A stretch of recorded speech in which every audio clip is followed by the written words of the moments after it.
Okay, my dear friends, in this part, let's turn to the topic of complex design by adding a stack on center widget on upper container.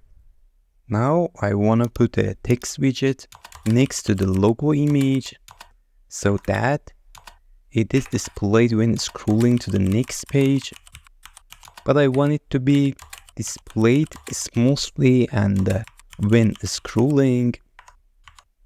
Now press hot reload button and now let's change its style.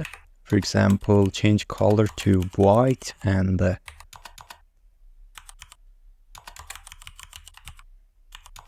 font weight to bold and increase its font size. For example, I put 18. Now press hot reload again. Well, it can be seen better now, so that the text is not on the logo image and is placed next to it. I will add a new widget called transform.translate.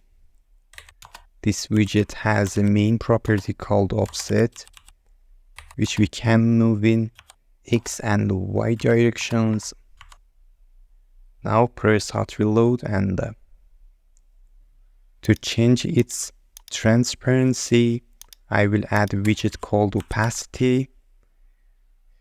This widget has a property called opacity. For its value, we must give it a double number from 0 to 1, in which case I will give it the scroll progress value. Then press the hot reload and our default scroll progress value is 0 and the widget is not displayed. When I scroll left and right, it is displayed smoothly.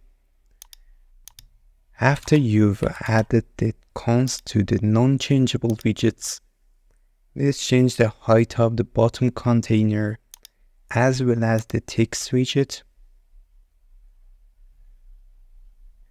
As an example, if the height of our container is 25% of the page height and we want the height to become 75% of the page height, we should add 15% of the page height to its previous size. So if we multiply the progress value, which is from 0 to 1, by the desired height, for example 50% of the page height, when it's 0, the value will be 0, and if it becomes 1, the value will be 50% of the page height. Well, in my opinion, in this case, the height is too high, and change 15 to 14 and it's better than previous one. We do exactly the same for the upper container, but in this case, we want to have the height. Note that we want to decrease the height of the container by scrolling and changing the progress. So we need to put minus instead of plus sign. Now let's test it. Instead of 30%, reduce it by 40%, or see if it will be better by 50%. Okay, it's better now. Well, to continue, I think it's better that when the scroll is completed, the logo should be slightly moved to the left and the beginning of the page. So first of all, add center alignment, and for this case we need page width because we want to move the widget in the X direction, and I put 0 to Y because we don't use it.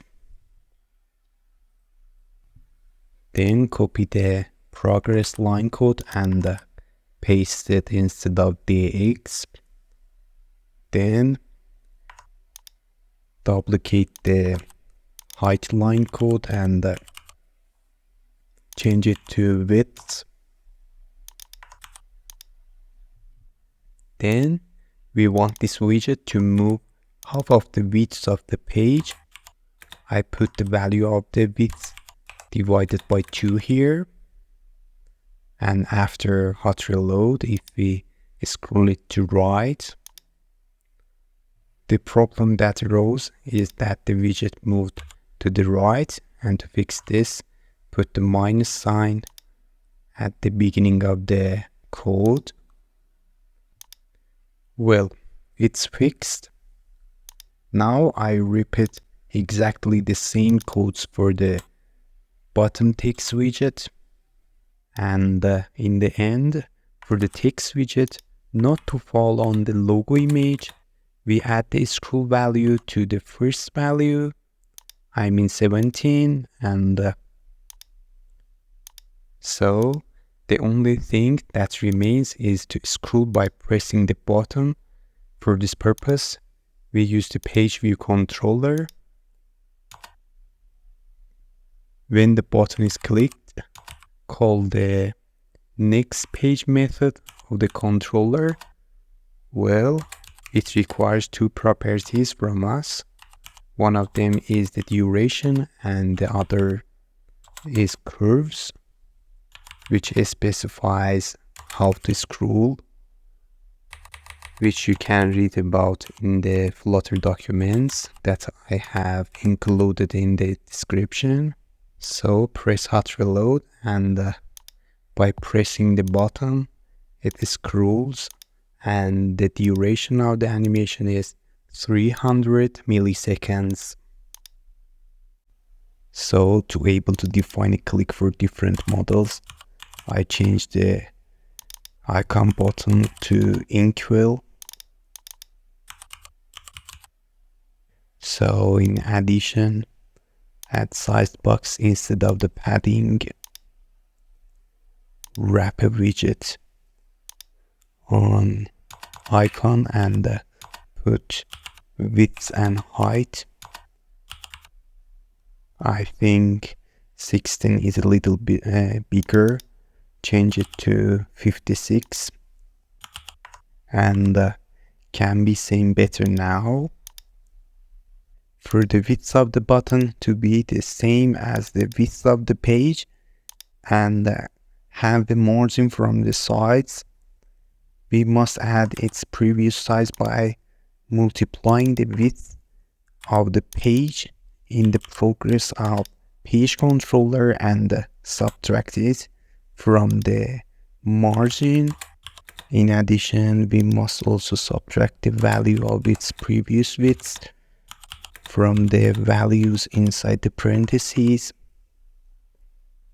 Well, press hot reload and it works properly, so that I can change the icon inside the button to text after scrolling and during scrolling, and display it as a carousel slider. I put a stack on icon and add text widget under icon. Then add an alignment for the stack so that the icon and all widgets are centered. Now let's check it, and it works well. Now add some properties for text, for example, soft wrap and max lines, and add overflow. Overflow property has multiple parameters like clip, fade, visible, and etc. In this case, I put fade to make it look like a slide. I again subtract the width of the page by the amount of the progress multiplied by the width of the page. put 0 to y. After subtract the width of the page by progress, let's check it. It seems that the text is drawn from the outside of the button to the inside of it, which looks a little bad. And to solve this problem, add the property called clip behavior to the card and write anti-alias with save layer for its value.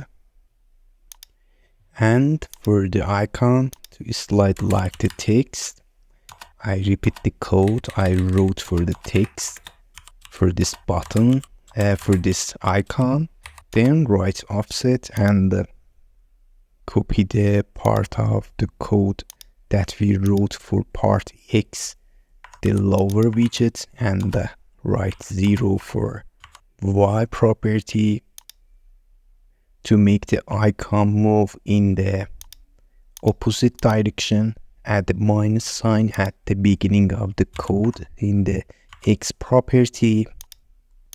And in order for the icon to change slowly and be seen more, I divided the screen width value into 2. In my opinion, it looks better now than before.